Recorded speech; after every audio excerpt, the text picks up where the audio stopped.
Tan Sri Pengerusi kerana memberi peluang untuk membahaskan peringkat jawatan kuasa Kementerian Kesihatan P42. Tan Sri Pengerusi, saya merujuk kepada bajet diperuntukkan kepada Kementerian Kesihatan. Jumlah anggaran perbelanjaan mengurus bagi tahun hadapan ialah 21.431 bilion, iaitu kurang daripada jumlah bagi tahun ini 21.714 bilion ringgit. Jumlah untuk emolument dinaikkan kepada 11.76 bilion kepada 13.44 bilion ringgit. Walau bagaimanapun, jumlah untuk perkhidmatan dan bekalan akan dipotong daripada 9.49 bilion kepada 7.62 bilion ringgit. Tan Sri Pengerusi, melihat bilangan jawatan dalam setiap program yang disenaraikan, tidak ada peningkatan dalam bilangan jawatan dari tahun ini ke tahun hadapan. Program 3 perubatan butiran 030000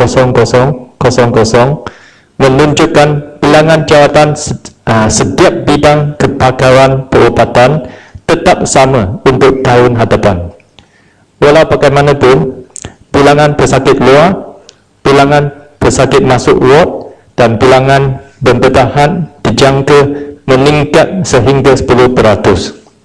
Sebagai contoh, pembedahan elektif ophthalmology dijangka meningkat daripada 72,300 kes kepada 79,500 kes.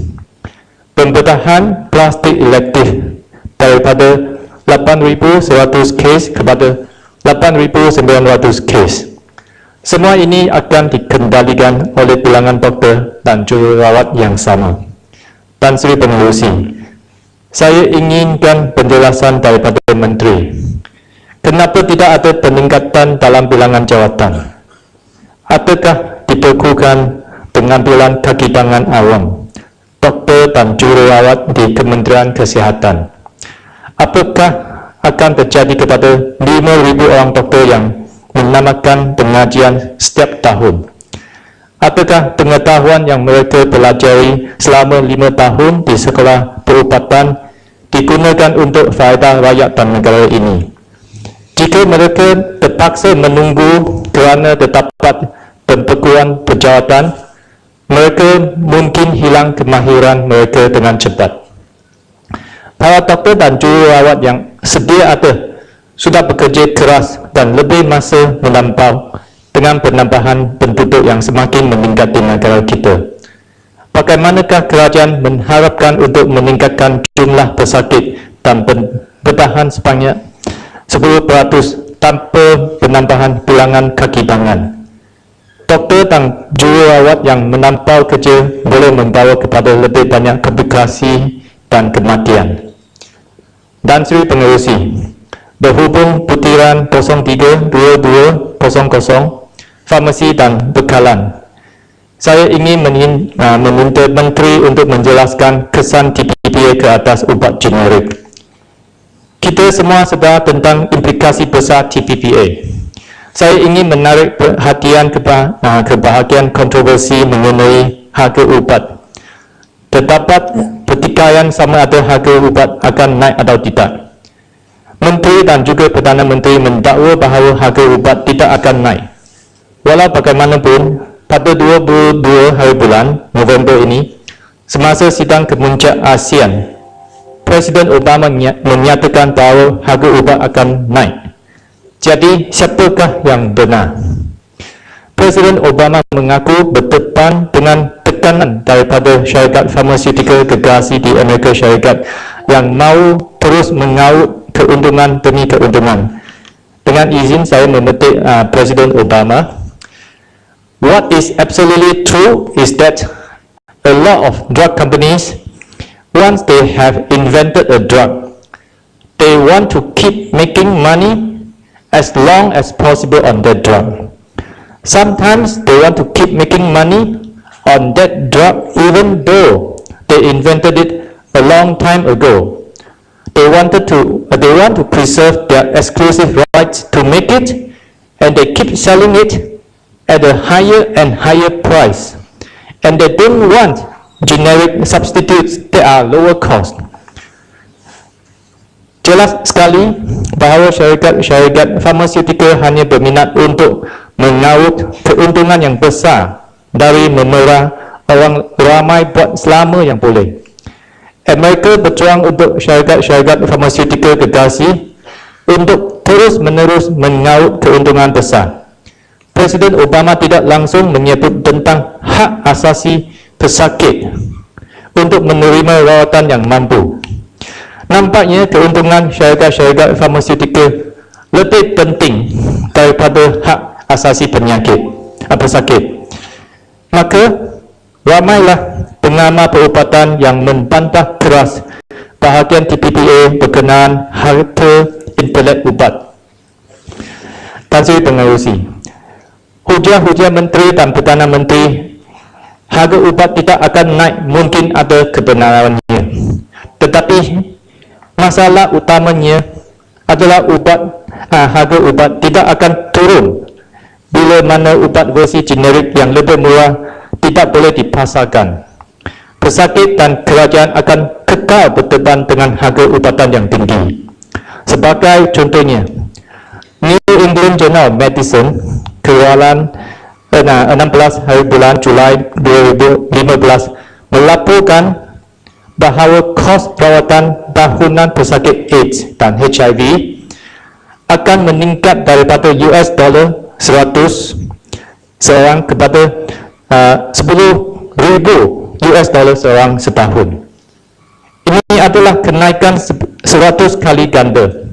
Seterusnya, kos untuk 10,000 pesakit akan naik menjadi 100 juta US dollar daripada 1 juta US dollar. Inilah satu jumlah yang sangat besar. Tan Sri Pengerusi, pada masa sekarang negara-negara seperti Thailand dan India boleh mengabaikan syarikat farmaceutical gergasi dengan membuat ubat berdasarkan keperluan rakyat dan negara. Walau bagaimanapun, sebaik sahaja sebuah negara meratifikasi TPPA, ia tidak akan dapat berbuat demikian tanpa membayar pampasan yang besar kepada syarikat farmaceutical. Ini samalah juga seperti kerajaan kita membayar pampasan kepada syarikat lebuh raya kita jika kenaikan itu tidak diluluskan mengikut kontrak. Mengapa kita perlu masuk ke dalam kontrak yang tidak memberi faedah kepada rakyat, tetapi sebaliknya menguntungkan syarikat farmaceutical gergasi Amerika? Apabila teks penuh TPP dikeluarkan secara rasmi pada 5 hari bulan November tahun ini, Doctors Without Borders atau dikenali juga sebagai Medicines Sans Frontiers menyatakan bahawa mereka dengan izinnya extremely concerned about the inclusion of dangerous provisions that would dismantle public health safeguards and enshrine in international law and restrict access to price-lowering generic medicine for millions of people. MSF advisor Judith Neo-Sanjian cautioned that MSF remains gravely concerned about the effects that the Trans-Pacific Partnership trade deal will have on access to affordable medicine for millions of people if it's enacted. Today's official release of the agreed TPP text confirms that the deal will further delay price-lowering generic competition by extending and strengthening monopoly market protections for pharmaceutical companies.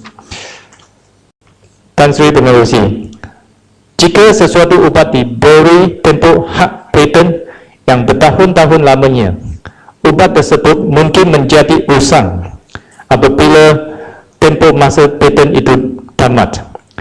Pada masa itu, pesakit perlu membayar lebih untuk ubat yang lebih baru. Maka, pesakit tidak akan boleh menikmati faedah daripada ubat generik.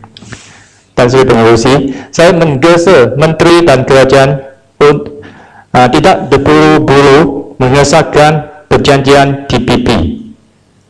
Adalah lebih baik untuk tunggu dan lihat untuk beberapa tahun. Malaysia boleh mengkaji dan meneliti kandungan perjanjian dan melihat jika negara-negara lain sebenarnya mendapat manfaat daripadanya. Jika terdapat banyak masalah yang tidak dapat diatasi dan diselesaikan, adalah lebih baik untuk tidak berperangkat di dalam TPPA. Industri pembuatan ubat generik tempatan kita mungkin terhapus sama sekali selepas beberapa tahun. Indonesia, Thailand, India dan China tidak terlibat dalam TPPA. Mengapa kita perlu tergesa-gesa? Malah saya mencadangkan sidang parlimen khas membincang TPPA ditangguhkan selama 3 tahun. Masa yang cukup untuk kita meneliti pros dan kontranya. Berapa ramailah